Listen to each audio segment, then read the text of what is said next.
Suomi on pieni maa ja sen kanssa yhtä lailla pieni. Maailmalla suomen kieltä puhuu noin 5-6 miljoonaa ihmistä, mikä tekee siitä suunnilleen keskikokoisen kielen maailman mittakaavassa katsottuna. Kuitenkin piskuinen suomen kieli on antanut nimen maailman suurimmalle valtiolle. Venäjän kielen Venäjä tarkoittava sana Rossija on itse asiassa laina Suomesta. Ja se tarkoittaa Ruotsia. Suomalaiset ovat aikojen saatossa nimenneet naapurimaansa lähimpien siellä asuvien heimojen mukaan. Virun-nimitys on tullut suomen kielen Koillis-Viron historiallisesta Virunmaan maakunnasta, kun taas Venäjän nimi perustuu Suomessa ja sen lähisukukielissä mahdollisesti Itämeren rannikolla asuneesta slaavikansasta vendeistä germaanien käyttöön nimeen vened. Tällä nimityksellä saatettiin aikanaan viitata slaaveihin yleisimminkin. Ruotsi-nimitys on myös samanlaista perua. Yleisen kaupankäyntialueen Lahden toisella puolen, varsinkin nykyisen Varsinais-Suomen asukkaille, oli Ruotsin Roslagenin eli Rodenin alue, eli nykyinen Tukholman seutu.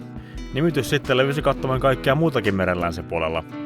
Asia edesauttoi se, että samalla alueella ja hieman laajemmallakin tässä läntisessä maassa asuvat kutsuvat itseään nimellä Roots, soutajakansa, mikä mahdollisesti muotoutui suomalaisten suussa muotoon Ruots.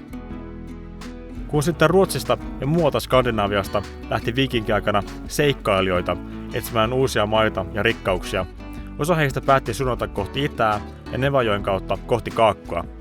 Koska he olivat tehneet kauppaa Suomen alueella asuvien heimojen kanssa jo pitkään, ja idän maat ja kielet ovat heille vieraampia, viikingit päättivät palkata matkalleen mukaan suomalaisia oppaiksi ja tulkeiksi.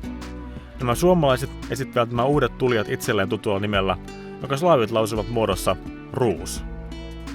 Viikinkimatkaajat saapuivat lopulta retkillään pienehkään kaupunkiin nimeltä Kiova.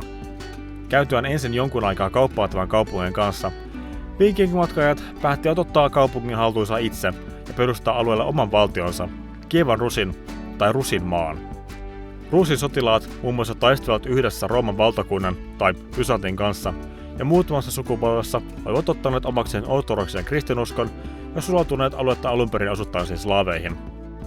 Kuitenkin valtion nimi säilyi, ja tulevien vuosikymmenten aikana valtio ja sen seuraajat alkoivat lähteä kohti itää.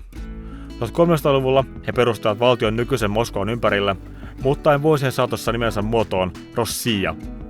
Tämä oli Venäjän keisarikunnan tärkein edeltäjä, ja loppu onkin arvattavissa.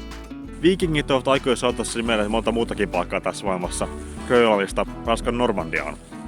Nyky-Venäjällä on tosin enää hyvin vähän tekemistä ja skandinaavisten juurien kanssa kuin tämä Rossija-nimi. Mutta toisaalta haluaisinko oikeasti tähän maailmaan toista Ruotsia?